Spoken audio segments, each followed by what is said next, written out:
There's a sacred moment in your journey, when silence feels more nourishing than chasing, when walking away feels more empowering than being chosen, when you no longer beg for what should be freely given. And that moment, that's the beginning of true self-love. Because the more you love yourself, the less you tolerate disrespect in any form. From lovers, from friends, from family, even from the parts of you that once settled for less. Carl Jung said, "Who looks outside dreams. Who looks inside awakens." This is your awakening, the return to your own worth. Let's begin. Disrespect is rarely obvious. It doesn't always come in raised voices or cruel words. Sometimes it arrives dressed as busy. Sometimes it hides in inconsistency.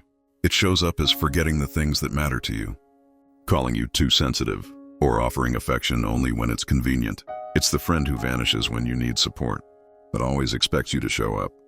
It's the partner who wants your loyalty, but not your voice. It's the family member who weaponizes guilt to keep you small. We're conditioned to minimize these things, to say it's not that bad, to keep the peace, to not make waves. But here's the truth. If it leaves you feeling small, unseen, or unsafe, it's disrespect.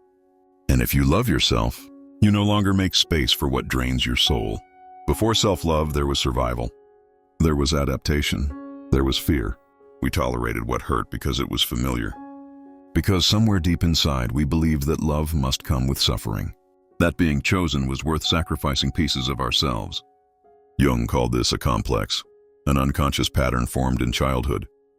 The child who learned that love must be earned grows into the adult who tolerates being overlooked. And so we shrink, we perform, we compromise, not out of choice, but from conditioning. But healing begins when you ask, who taught me to tolerate this? And more importantly, am I willing to disappoint others? To finally stop disappointing myself? Self-love isn't always soft. It's not just bubble baths and kind affirmations. Sometimes self-love is fierce. Sometimes it's saying no and standing alone.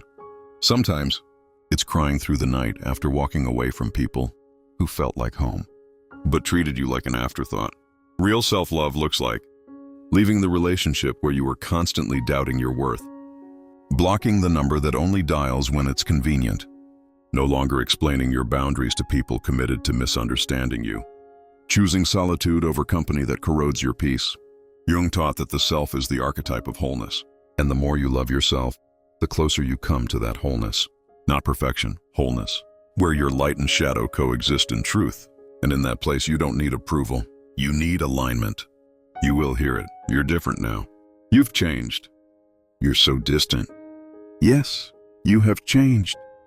You've stopped abandoning yourself to belong. You've stopped saying yes when your soul screamed no. You've stopped living in fear of being too much or not enough.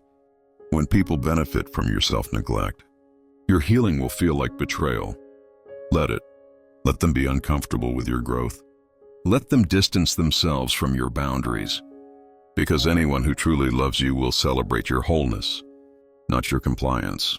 And those who walk away, they were never truly with you, only with the version of you who tolerated less than you deserved. But let's be honest, self-love isn't always easy. It's not just empowerment and clarity. It's grief, it's doubt, it's loneliness. It's looking in the mirror and realizing, I was the one who allowed this. I was the one who stayed. Jung would call this shadow work, confronting the unconscious parts of you that tolerated harm, not out of weakness, but out of fear and wounded loyalty. You'll grieve the years you lost. You'll mourn the people you outgrew. You'll cry for the younger version of you who didn't know better. But don't mistake this pain for failure. It is the sacred ache of transformation. Self-love begins with sorrow, but ends in sovereignty. Here's the beauty they never tell you. When you stop tolerating disrespect, you don't just lose people, you make space for the right ones. You begin to attract relationships rooted in mutual respect. The friends who show up, not just when it's easy, but when it's hard. And partners who see you clearly, hold you tenderly, and love you freely, without needing to be convinced. Because when you raise your standards, you don't become difficult. You become magnetic. Your energy becomes clearer. Your boundaries sharper. Your peace non-negotiable. And the right people, they won't be intimidated by your wholeness. They'll be drawn to it. Loving yourself also means protecting yourself.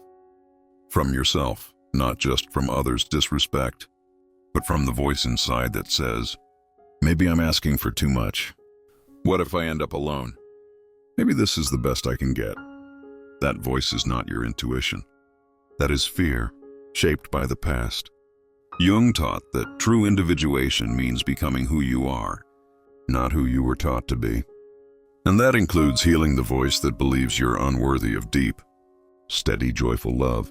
So remind yourself, you are allowed to take up space. You are allowed to say no. You are allowed to start over as many times as it takes. Here's what self-love teaches you most. The love that is meant for you will not ask you to betray yourself to keep it. It will not punish you for needing time, space, or clarity. It will not make you guess your worth. It will not confuse pain with passion.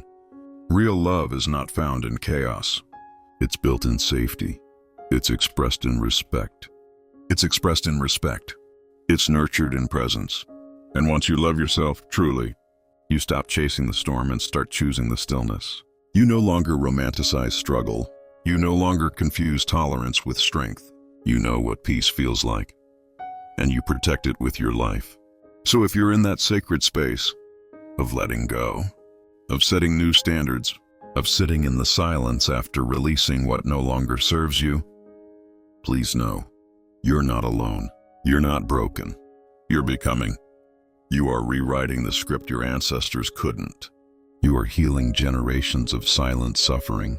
You are teaching the world and your own soul that you are worthy of love that doesn't hurt. Because the more you love yourself, the less you tolerate anything that asks you to become less than who you are. If this touched something in you, share it with someone who needs this truth. Comment below. What's one thing you've stopped tolerating since choosing self-love? I read every comment. You're not alone on this path. Subscribe for more deep, soulful content on healing, boundaries, and becoming the most authentic version of you. Your journey is sacred, and it's just beginning.